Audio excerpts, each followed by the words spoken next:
Dans la vie, certaines batailles ne méritent pas d'être menées. Puisque quand vous lisez Guillaume Musso, La jeune fille et la nuit, vous vous rendez compte que certaines batailles ne méritent pas d'être menées. C'est le cas de Thomas qui a lutté pendant toute sa jeunesse à chercher Dinka Rockwell, qui du reste s'est évaporé dans la nature. Il a passé toute sa jeunesse à chercher une chose qu'il n'allait jamais retrouver. Donc il a perdu son temps.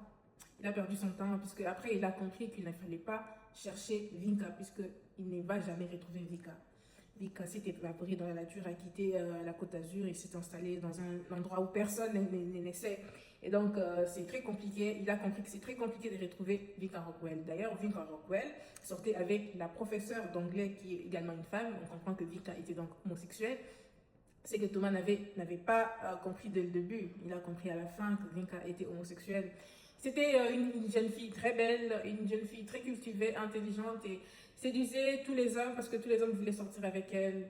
Une fille connue par tout le monde de par sa prestance, de par son aura et sa beauté qui dérangeait mais qui séduisait tous les hommes. Et faut pas aimer quelqu'un qui ne va pas vous aimer parce que cette situation a fait souffrir Thomas et lui a mis dans une situation vraiment horrible.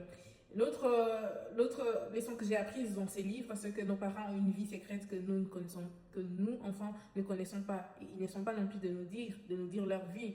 Chaque personne sur Terre mène ses combats, ses propres batailles.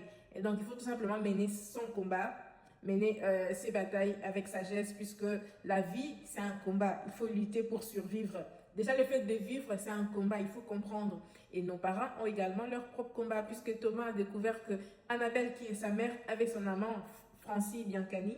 Son amant avait entretenu avec sa mère une relation secrète et les fruits de leur amour étaient Thomas. Donc, Thomas a découvert qu'il n'était pas le fils biologique des Richard qui étaient les maris d'Annabelle, les maris de sa mère, mais plutôt il était son père légal du point de vue du droit, mais biologiquement, il était les fils de Francis Biancani, qui est d'ailleurs le père de Maxime. Maxime, c'est le meilleur ami de Thomas.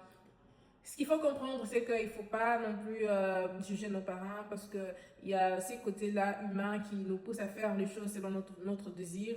Et chaque personne a droit d'accomplir son désir sur Terre tant qu'il le peut. Et donc voilà, merci. Sinon, il y a plusieurs leçons dans ces livres et ils vous plongent vraiment dans la lecture. Ils vous donnent envie de lire. Ils vous...